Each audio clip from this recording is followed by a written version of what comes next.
Muy buenas tengan todos ustedes, para los cuantos sepan. Una vez aquí en mi canal tenía en cuenta con todos ustedes un tema que dejé pendiente. Se llama Palabras robadas. Conforme a una película que me inspiró, que también se llama por título Palabras robadas. Es de un escritor que eh, le roban sus escritos, otro escritor, valga la redundancia, y él se dueña de ese libro que ese escritor hizo. Y ahí, cuando ustedes vean la película, pues ahí sabrán, digamos, cómo aquel escritor le roba las palabras al otro. Pero en base a la Biblia, al libro sagrado, en este caso del cristianismo y del judaísmo, me baso a las palabras robadas, de las palabras que le roban a los judíos, en su forma, en su cultura, en todo. Entonces, ¿cómo fue que esas palabras fueron robadas y alteradas en el tiempo? Bueno, hay una profecía en la Biblia. eh, en este momento no voy a hablar de capítulos y versículos, voy a decir digo, la narración que aparece en la Biblia. Dice así, que cambiarían los tiempos y la ley. Cambiaron los tiempos y la ley. ¿Cómo es eso que cambiaron los tiempos y la ley?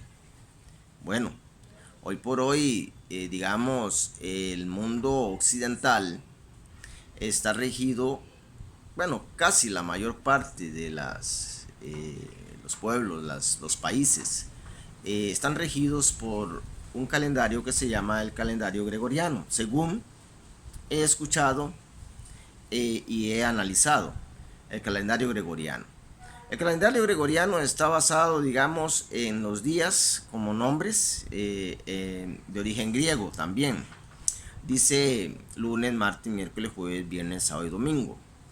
En el hebreo las palabras los tienen como por meses, el mes de Dul, el mes de Adar, el mes de Nisan, y así sucesivamente, digamos, si ustedes buscan, digamos, el calendario hebreo, cómo son los nombres de los meses. Ahí se especifica. Pero los días, los hebreos no lo tienen especificado como lunes, martes, miércoles, jueves, viernes, sábado, domingo, en el sentido de la palabra de la Biblia. No aparece. Dice el primer día del mes de Nisan, el segundo día del mes de Nisan, y así sucesivamente hasta llegar a los 30 días que tienen, digamos, especificados, según, o 31. No tengo una idea, digamos, pero cómo está estructurado el asunto. Pero lo que a mí me interesa es cómo cambiaron los tiempos y la ley, poniendo palabras que no son, palabras ahí que no deben de estar. Bueno, eso es una parte. Otra parte es que hay otra profecía que dice que en los posteriores tiempos haré que todos los pueblos, oiga bien, todos los pueblos hablen con labios puros. Pero ¿cuáles pueblos? Los pueblos que lógicamente pues se han volcado según en la parte cristiana o hebrea, o, bueno, en el asunto de la Biblia, ahí en la Biblia. Dice que en los posteriores tiempos haré que todos hablen, así es como está escrito, con labios puros. En otras versiones, en una versión me apareció, no me acuerdo ahora el nombre de la versión, posiblemente haya alguien que me lo refresque, me diga, en la versión tal, mi amigo Ulrich, yo me llamo Ulrich, eh, aparece, hablarán lengua hebrea, así, lengua hebrea. Alguien osó en poner la palabra hablarán con lengua hebrea. O sea, que el hebreo para el judío, según los cabalistas, el hebreo es el idioma santo, el idioma del cielo. Eso lo tienen basado los judíos cabalistas, ¿verdad? digamos los místicos en este caso. Entonces, voy a ir narrando el poema. Palabras robadas son aquellas alteradas por el tiempo. Ya hablé cómo fue que sufre el cambio de palabras en el tiempo. Hay una cosa interesante en un idioma. En un idioma existen las palabras idiomáticas, y las palabras idiomáticas pues no dicen lo que dice lo literal. La palabra idiomática cambia el sentido de lo que está diciendo. Puede decir literalmente, yo me estoy rascando la espalda, pero no es rascando la espalda. Literalmente es otra cosa. Como por ejemplo, en inglés podemos decir you pull my leg. You pull my leg. Y no es que usted me empuja la pierna. Literalmente diríamos, usted me empuja la pierna. O usted me jala la pierna. Es una palabra idiomática. Significa tú me tomas el pelo. Me estás engañando. Me estás mintiendo. Entonces, eso son las palabras idiomáticas. Las palabras idiomáticas se ven en los idiomas. Yo no soy lingüístico, digamos, un experto en lingüística, lo que quiero decir, no lo soy. Simplemente lo sé porque he estudiado un idioma en algún lugar, digamos, en una escuela, y en la escuela me dijeron eso. Y eso me quedó para siempre en mi mente. Y hoy pues sale a relucir en este tema que estamos dando, que se llama palabras robadas en el tiempo. Palabras robadas de gente presuntuosa que inventan cada cosa colocando encima lo que no es. Colocan encima palabras que no son. Como por ejemplo, en el caso, digamos, del Yaudí, el día, el Shabbat, digamos, el sábado, ellos lo ponen como sábado. Porque ahí, así que se quedó, digamos, en el mundo, digamos, hebreo, Shabbat es el sábado, no es el domingo. Pues aquí el día de reposo, el día que todo el mundo descansa, es el domingo. Pero, ¿qué es un Shabbat? Bueno, ya tendrías que ir, digamos, a la cultura judía, hebrea, su religión, para entender lo que es un Shabbat. Cuando ellos empiezan el Shabbat y cuando despiden un Shabbat. Ellos empiezan el Shabbat a la caída del sol el día viernes. El día viernes, de ahí en adelante ya es Shabbat. Hasta la puesta del sol, que lo despiden el día sábado. Ahí empieza un Shabbat. Pero cuando los del occidente, digamos en el caso del catolicismo, ellos se congregan los domingos, casi la mayor parte, los domingos. No estoy diciendo que no se congreguen en otros días, pero sí se congregan los domingos como día especial, día solemne. ¿Por qué? Porque en base, digamos, a la resucitación, ellos dijeron que eso ocurrió, es decir, que el Mesías, llamado Jesús el Cristo, resucitó un domingo. Y si se van al hebreo, realmente a la cultura hebrea, al pensamiento hebreo, no resucitó domingo. Según dicen algunos religiosos, dicen que él resucitó un Shabbat, un sábado. Un Shabbat, un sábado. Bueno, muy bien. Voy a hablar un texto de la Biblia que está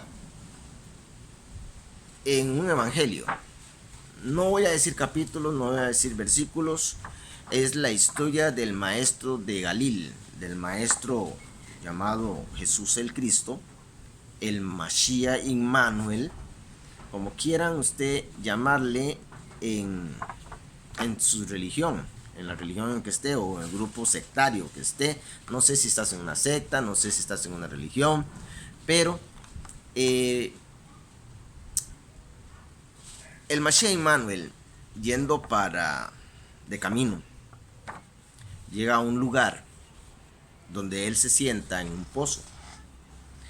El lugar es de Sicar, un lugar de Sicar llamado Sicar, cerca de Samaria, un lugarcito Lógicamente que los pueblos tienen, digamos, las provincias tienen lugares. Aquí yo estoy en un lugar que se llama Alajuela, pero estoy en un lugar que se llama El Roble. O sea, la provincia es Alajuela, pero el lugar es El Roble de Alajuela.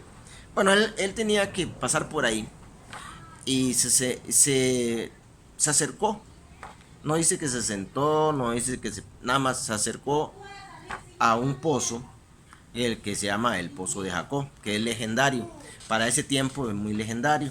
Entonces, resulta que una mujer muy sencilla llega donde el maestro, eh, según dicen que era la hora del almuerzo, del pipirín, y los discípulos del maestro habían dejado al maestro ahí y ellos se retiraron para ir a buscar alimento al pueblo. Entonces, el maestro se quedó solito ahí.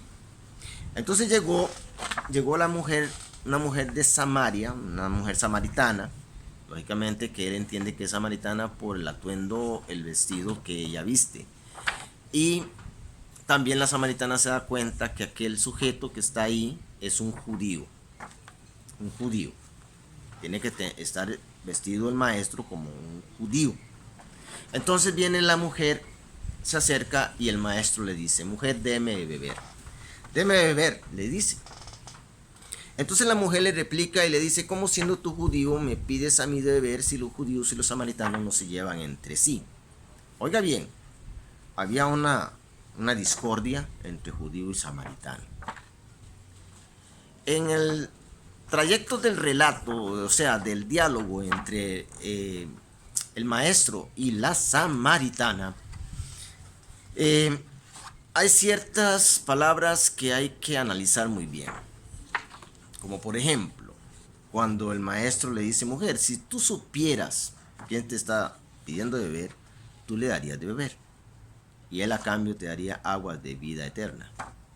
Y harán que en su interior broten aguas de vida en su interior. Esta palabra agua se refiere a la palabra de Dios. Es un hecho. O sea, no hay que ir muy largo para entender esto. O sea, el agua representa la palabra, el conocimiento, la instrucción. Si tú me das del agua que tú tienes, yo te doy el agua que yo tengo. Vamos a dar un cambio. Vamos a intercambiar palabras. Es un diálogo lo que está teniendo el maestro de Galil con la mujer. Es simple. Entonces la mujer le dice: ¿cómo? Pero la mujer entiende otra cosa. La mujer dice: ¿cómo puedes tú tomar agua de ese pozo para darme si es hondo? Mujer, si tú supieras quién te está pidiendo de beber, le vuelve a decir, ¿verdad? Bueno, estoy parafraseando. No estoy diciendo las cosas literales en la versión cualquiera que sea. Yo parafraseo en este momento. Y la mujer le dice, hermano, el maestro le dice: si tú supieras el don de Dios que te pide beber, le darías de beber. Entonces la mujer le dice: nuestros antepasados venían a brevar a sus rebaños en este monte. Nuestros antepasados también decían que el lugar donde tenía que ser adoración es en este monte. Y ustedes dicen que es en Jerusalén. Pues, acá hay un cambio ya. El maestro le dice: mujer, te quiero decir algo, mujer. La hora es y la hora viene cuando el Señor busca adoradores en espíritu y verdad, porque los tales Él busca. Verdaderos adoradores en espíritu y verdad. Y entonces le dice la mujer eso. Nuestros antepasados venían a brevar. Mujer, no es ni en este monte ni en Jerusalén que adorarán al Señor. Es en todo lugar. Mejor dicho. Así como... ¿Por qué? Porque la palabra del Eterno está hoy por todo lugar. El conocimiento del Eterno está en todo lugar. Pero sí existe la distorsión de la palabra de Dios en las culturas. Como por ejemplo, estoy hablando en los samaritanos. ¿Quiénes eran los samaritanos? Los samaritanos eran descendientes de Israel por medio de un rey llamado Omri, que hizo lo malo delante de Dios, dice la palabra, ¿verdad? Usted lo busca ahí en Reyes, creo que está por ahí. En lo que le llaman el reino vacilante, según la teología cristiana, el reino vacilante. ¿Por qué el reino vacilante? Porque el reino vacilante se ponía un rey y se quitaba el rey y ponían otro y así sucesivamente. Golpe de estado se llamaba eso. Se quitaba el rey que estaba ahí. Entonces el rey duraba un tiempo, claro, habían reyes que duraban 20 años, 40 años, gobernando y todo eso, haciendo lo malo delante de los ojos de Dios. Como hoy en día. Hoy en día hay presidentes en el gobierno que hacen lo malo delante de Dios y subyugan al pueblo. Entonces, en aquel tiempo el rey Omri compró, no sé si eran 30 monedas de plata, estoy seguro, pero por ahí anda. Eso no es relevante en ese momento. ¿Qué significan los 30 monedas de plata? 30 monedas de plata, un monte a un tal asirio llamado Semer. Y de ahí fundó la ciudad llamada Samaria. Los samaritanos en sí pues hicieron una Torá samaritana en el tiempo, ya para el tiempo de Jesús, el maestro de Galiel. Ellos tenían una Torá que se llamaba la Torá samaritana y hoy por hoy existe la Torá samaritana. Entonces el maestro le dice, ustedes adoran lo que no saben. Bueno, vamos a retroceder un toquecito, La mujer y Jesús tienen el diálogo y el maestro pues esculca en lo más profundo de la mujer y le dice la mujer le dice al maestro, ¿cómo he yo de beber del agua que tú me das? ¿Cómo puedo hacer eso? Le dice, ya comprendiendo un poquito la mujer el diálogo que tiene con el maestro. El maestro le replica, le dice, ve y trae a tu marido. Y le dice la mujer, no tengo marido. Bien has dicho, mujer, que no tengo marido, porque 5 has tenido y el que tienes no es tu marido. Wow. Esa palabra 5, ahí sí significa algo interesante e importante. Aunque la mujer haya tenido 5 maridos, en la realidad, en el trasfondo, el Señor le quería dar a entender otra cosa más profunda. 5 maridos has tenido y el que tienes no es tu marido. 5 has tenido y el que tienes no es tu marido. 5 significa Génesis, Éxodo, Levítico, Número y Deuteronomio. Génesis, Éxodo, Levítico, Número y Deuteronomio. 5 has tenido. Es la Torá. En la forma simple para decir Torá se dice Génesis, Éxodo, Levítico, Número y Deuteronomio. La Torá fue dada en el monte Sinaí por Moisés, así como le llaman, Moisés. Moshe en hebreo, Moisés en el idioma que está escrito en las Biblias en español. Entonces, 5 has tenido y el que tiene no es tu marido. O sea, si ese no es tu marido, ¿a qué se refiere cuando dice ese no es tu marido? Has tenido la Torá. Han tenido la Torá. ¿Cuándo la tuvieron? Cuando todo el pueblo de Israel estaba siendo guiado por Moshe en el desierto de Shur, en el desierto de Sin, en el desierto del Sinaí, y así sucesivamente por todo el desierto. Y cuando Moshe les hablaba y les replicaba y les enseñaba la Torá, Israel, ya para el tiempo de Salomón, es que se dividen las 12 tribus, por medio de una profecía que habla un profeta que se encuentra Salomón en el camino. El profeta traía una túnica nueva y la despedaza en 12 pedazos y le dice así, 10 pedazos, o sea, 10 tribus serán para mi siervo Jeroboam. Sí, Jeroboam era siervo de Salomón. Salomón tenía un siervo llamado Jeroboam, pero que se había ido para Egipto corriendo porque lo quería matar Salomón al tiempo. Al saber esto, él sale para Egipto. Vea lo que dice la profecía. 12 tribus son las de Israel. Ok, son 12 tribus, son 12 casas. No se dice tribus, se dice casas. Casas. Y le parte la túnica en 12 pedazos y le dice: 10 tribus son para Jeroboam y 2 tribus son para usted. No por causa tuya, sino por causa de mi siervo David. Por causa de Salomón no, porque Salomón había hecho lo malo delante de Dios. ¿En qué sentido había hecho lo malo delante de Dios? En que había permitido que sus mujeres hicieran alibaciones en los montes altos. Y Dios le tenía prohibido, ya por ley, a todos los de Israel que no adoraran dioses ajenos. Para nada. Pero Salomón, para tener las mujeres ahí, pues hizo eso. Salomón, pues en parte tuvo 1000 mujeres, 1000 concubinas y reinas y todo, imagínense.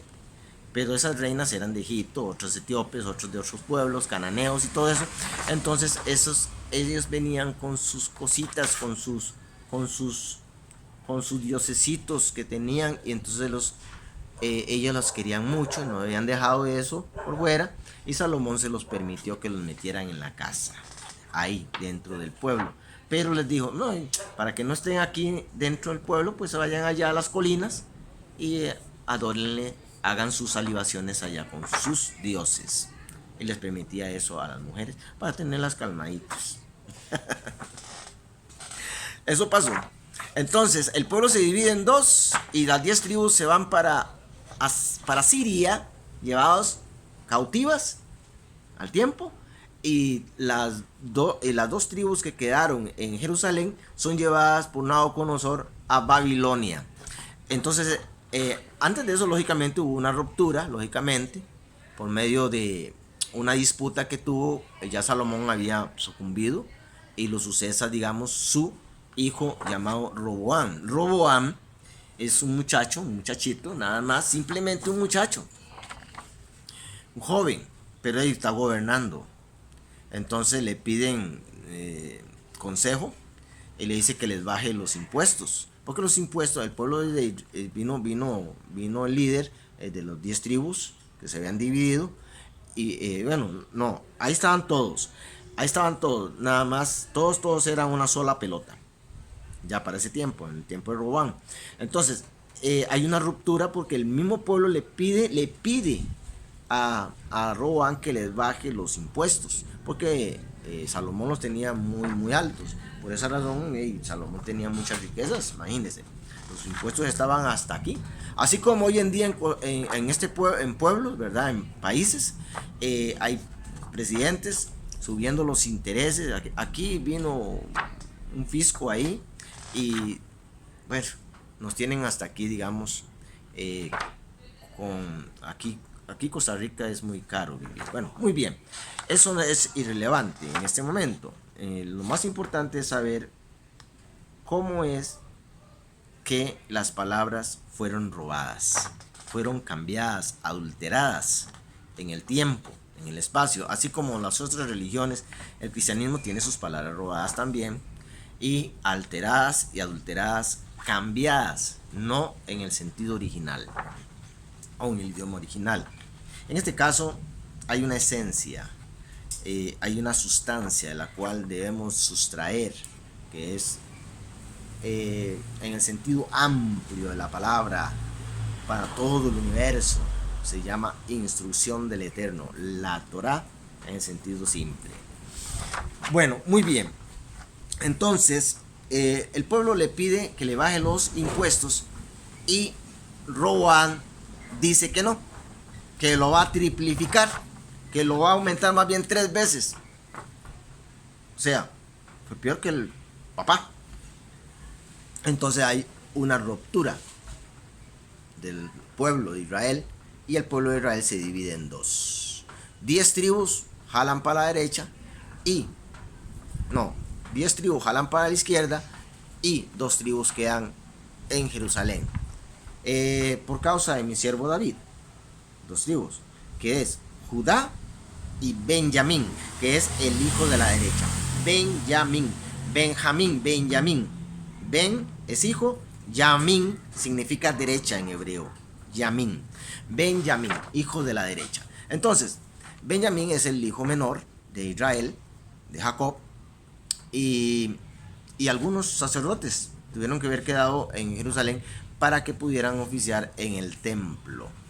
Porque solo los sacerdotes levitas, o sea, levitas, podían oficiar en el templo. Ningún judío podía oficiar en el templo. Pero al tiempo, los judíos empezaron a oficiar en el templo. Vea qué interesante. Haciéndose pasar por sacerdotes. Eso ya es otra historia. Otra historia. Pero estamos hablando de las palabras robadas.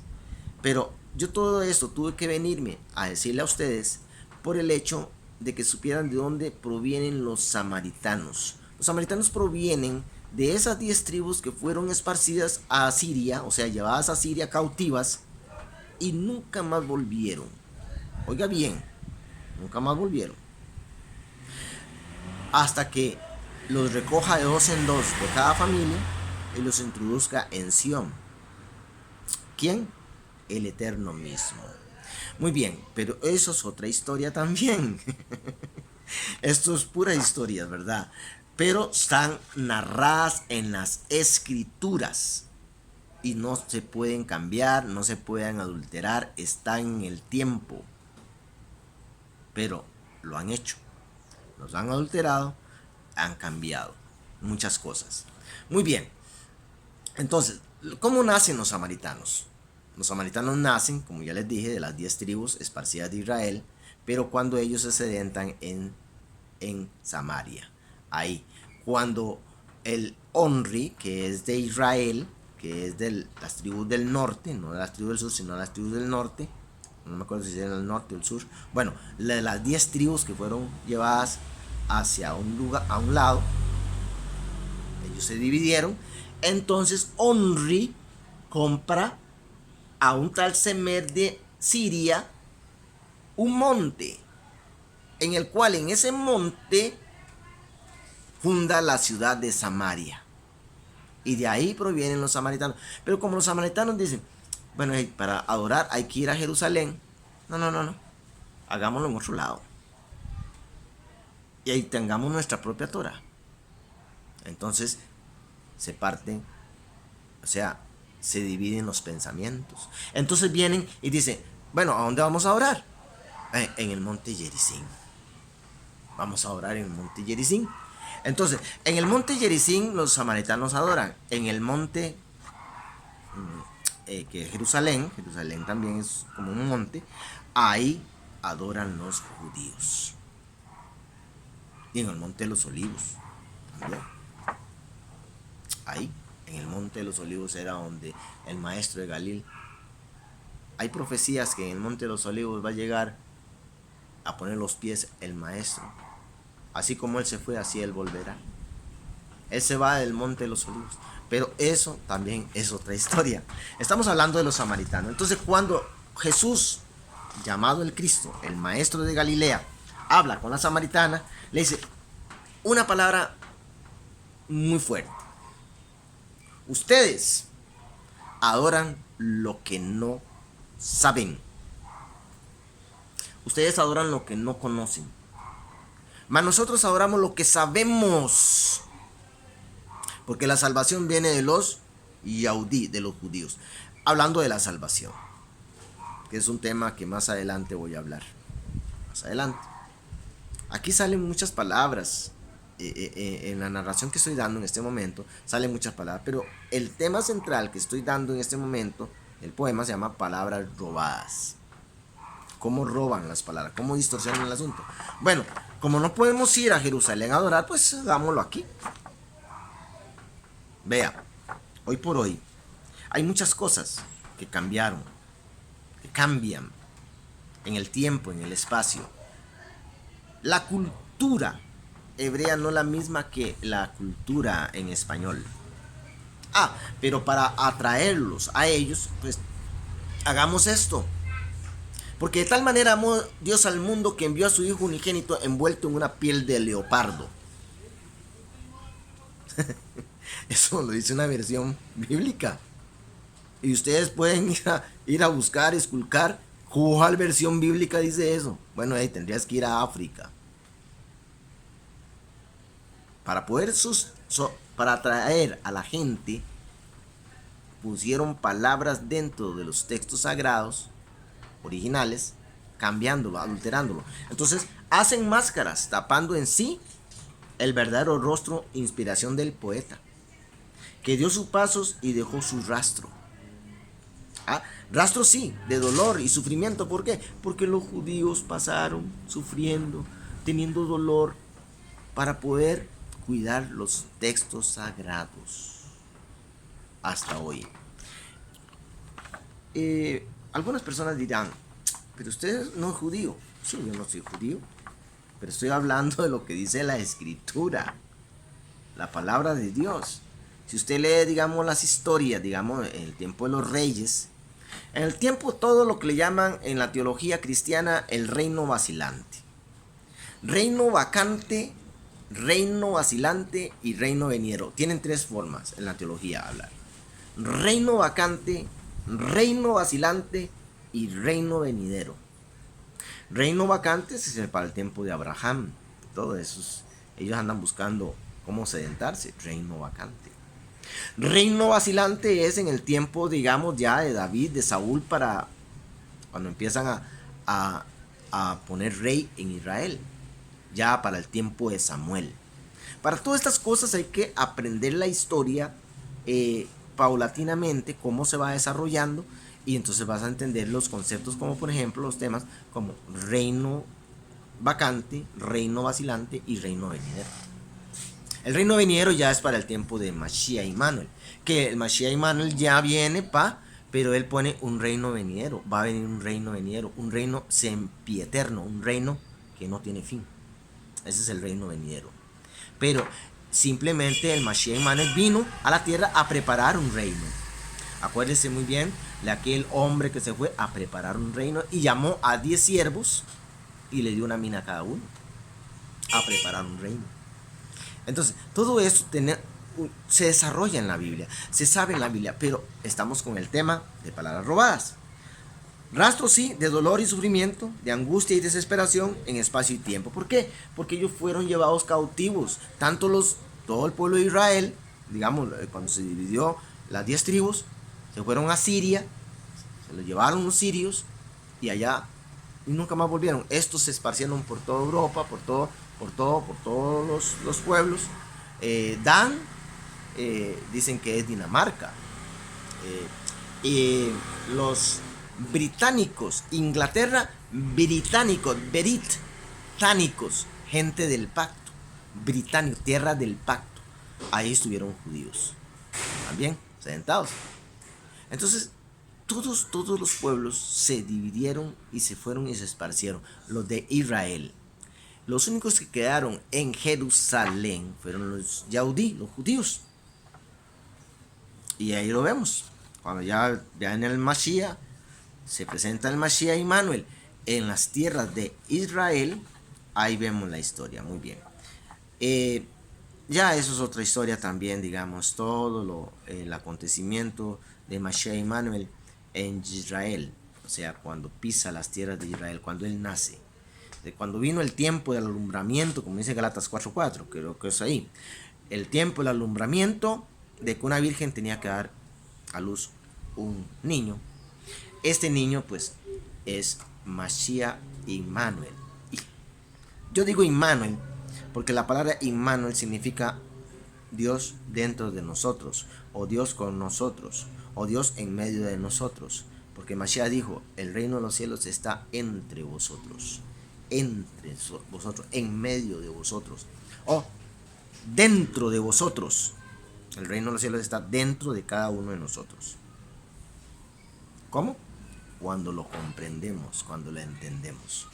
Palabras robadas en el tiempo, distorsionadas por gente presuntuosa que inventan cada cosa colocando encima lo que no es. En el cristianismo no practican las tradiciones yaudí. judías, como Jesús las practicaba. Como por ejemplo, la cena del Señor no la practican como Jesús la practicaba. Jesús hacía Pascua, lo que le llaman la fiesta de Pesa. Los muedín, o los muadín, como quieran llamarles, en el judaísmo, son las 7 fiestas solemnes del Eterno, los muadín.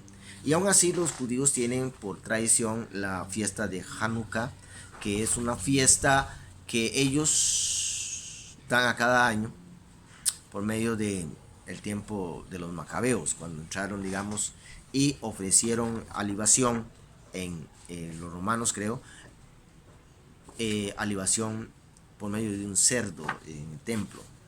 También, y a la vez también, digamos que en ese tiempo creo, tengo una idea, ¿verdad? Ya me estoy acordando. En ese tiempo el aceite no escaseaba del candelabro, entonces duró como una semana o unos días, bastantes días, y pues supuestamente eso lo tomaron como un gran milagro, de tal manera que de ahí para adelante esa fecha quedó conmemorada para todos los tiempos, a la cual se llama la fiesta de la Hanukkah. Entonces ellos tienen otro candelabro que se llama la Mayora, que es como de 8 brazos, 9 brazos creo que sí, la Mayora. Entonces tienen la Mayora y tienen la Menorá. La Menorá son de 7 brazos, que son las que representan las 7 fiestas solemnes del Eterno, digamos, desde la panes sin levadura, el Pentecostés, la Pascua, los panes sin levadura, el Pentecostés, la fiesta de Yom Teruah, el Yom Kippur, el día del perdón, creo que es así. Bueno, si quieren saber esas cosas, pues nada más, pues búsquenlo en internet. Ahí se encuentra. Lo que yo quiero darles a entender a ustedes es las palabras robadas, cómo cambian las cosas en el tiempo. Entonces, hay una cierta divergencia, total divergencia, o sea, un cierto cambio de palabras, de conceptos. No es lo mismo decir esto que esto. No es lo mismo decir, digamos, para un judío, no es lo mismo una boda judía que una boda occidental. No es lo mismo. Hay que saber qué es un erusín, hay que saber qué es un desposorio, el contrato, todo eso hay que saber. No es lo mismo decir también Teshuvah, que es arrepentimiento en hebreo, en la comprensión hebrea, que en la comprensión cristiana, un arrepentimiento. Yo me arrepiento. No me arrepiento porque maté pajaritos. Yo me arrepiento porque hey, me robé 5 colones. Yo me arrepiento. El arrepentimiento en hebreo significa voltear el rostro a la Torá. Vamos al estudio de la Torá, vamos a meternos en el estudio de la Torá, a hundirnos en el estudio de la Torá. Eso significa Teshuvah. Entonces, arrepentimiento no es lo mismo que el arrepentimiento en el cristianismo. No es lo mismo. Teshuvah significa que yo volteo el rostro a la Torá, el rostro a la instrucción del Eterno, y después viene la palabra de Teshuvah, viene la palabra Tevilá. Son 3 cosas que hace el Yahudí: Teshuvah, Tevilá y Emuná. Teshuvah, volteo el rostro a la Torá. Tevilá, me hundo en la Torá, o sea, es cuando hacen la representación de meterse al agua, lo que le llaman bautismo para los cristianos. En hebreo se dice Tevilá. Vamos a hacer Tevilá. Pero Tevilá es que yo me comprometo a estudiar la Torá en lo profundo. Me hundo en la Torá, en el estudio de la Torá. Cuando yo hago el ritual, el rito, hago eso, supuestamente. Yo no hago ritos, yo estoy en contra de todos los ritos.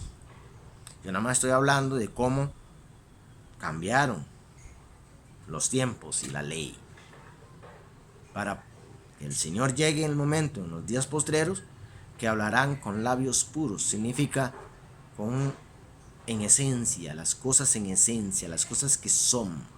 Como por ejemplo, el amor. El idioma universal para mí es el amor. Ese es el idioma universal, no es el hebreo. Pero para el judío, el hebreo es el idioma santo, sagrado, sacro. Y tienen su razón. Ellos tienen su razón de hacerlo. Ok, entonces, hay muchas cosas distorsionadas en las religiones. Y no solamente en el hebraísmo, en el judaísmo, mejor dijera, sino también en otras culturas. También empiezan con unas cosas y ya dicen, no, este se fue e hizo su propia religión por allá y ya. Están adorando a Dios de otra manera. Igual como los samaritanos. Por eso los samaritanos y los judíos no se llevaban entre sí.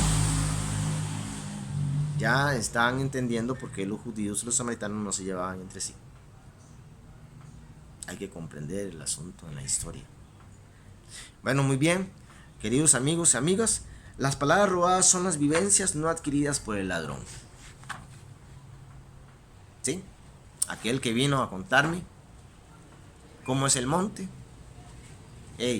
me lo contó y yo le fui y le dije a todo el mundo cómo es el asunto, y cuando fui a decírselo a los demás, yo distorsioné las palabras, las dije de otra manera, como el teléfono roto, cuando jugábamos teléfono chocho.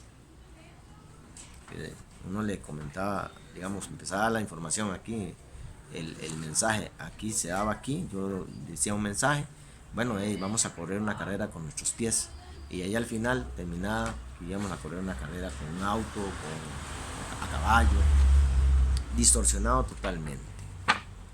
Y eso es lo que está pasando, y eso es lo que hacen las divisiones. Las religiones hacen las divisiones por medio de los pensamientos, por medio de las palabras distorsionadas. Que dicen que quiso hacer un libro disfrazando de 1000 antifaces y así ocultando el verdadero rostro, o sea, el verdadero significado. Mis poemas están para los cuantos sepan. Háganle clic ahí en la campanita, envíen su like y no olviden muy bien que no hay que robar palabras, no hay que andar diciendo, vea, yo trato de no robar palabras. Cuando, digamos un ejemplo, si alguien dijo algo, yo lo digo aquí, digo, Krishnamurti dijo esto, o Pablo dijo esto, Pablo dice esto, ya, por sentado. Si usted me manda un comentario y digo yo, wow, este comentario me sirve, es muy lindo, muy rico. ¿Por qué? Porque todos vamos caminando, todos vamos juntos. Yo aquí estoy comentando. El mundo está al borde de la Tercera Guerra Mundial. Siempre hemos dicho eso. Estos son los tiempos del fin. Estos son los tiempos del fin. Es porque las cosas se van poniendo más feas, más feas, más feas, más feas. Hasta hoy. Se van poniendo más feas. Sí. En lo que atañe a las religiones. Las profecías se están cumpliendo. Todo eso se están cumpliendo. Habrán guerras, rumores de guerra, terremotos, se levantará nación contra nación. Las profecías del Mashiach ya estaban antes. Eso lo vienen diciendo desde antes. ¿Por qué? Porque siempre han habido guerras. Guerras y guerras y guerras y guerras. Se levanta una nación, Dios las baja. Entonces, Israel tiene que ser sitiada, porque está escrito, será sitiada. Y está sitiada. A Israel le roban las tierras, les quitan las tierras. ¿Quiénes? Sepan la historia, ahí vayan a las noticias. Pero por eso hay guerra. Todo es poder, por el poder. Quieren poder, quieren poder, quieren poder. Y yo dije en el anterior tema que dije, guerras no, pero nosotros, ¿qué oramos? ¿Oramos para que no hayan guerras o oramos para que haya guerras y se acabe todo? A veces yo pienso que la gente quiere que haya guerra que haya destrucción. Buscan la manera de que haya destrucción más bien, por medio de las profecías. Es que ya es el tiempo, el fin del mundo, ya Jesús viene, ya pone los pies en el monte de los olivos, se parte el monte en dos. Jesús dijo, yo he venido a que se levante el Padre contra el Hijo y el Hijo contra el Padre. Yo he venido a poner espada también. Pero también dijo, yo he venido a poner paz al mundo. Mi paz os dejo, mi paz os doy, no como el mundo la da. ¿Por qué? Porque una cosa es la paz del hombre y otra cosa es la paz divina. Son dos cosas diferentes. Y cuando nosotros tengamos la paz divina, la única manera para tener la paz divina es siendo inmortales. Es que no existan leyes de las que hay hoy, como la ley de la muerte, la ley de la natalidad, la ley de la vejez. Voy envejeciendo por ley. ¿Por qué? Porque las células se están muriendo. Bueno, muy bien, ya eso lo he hablado muchas veces, y que el Eterno les guarde y les bendiga, y que les haya servido de algo este tema. Y pronto pues estaré nuevamente dando otro tema. Que la paz del Santo esté con vosotros. Shalom. Amén.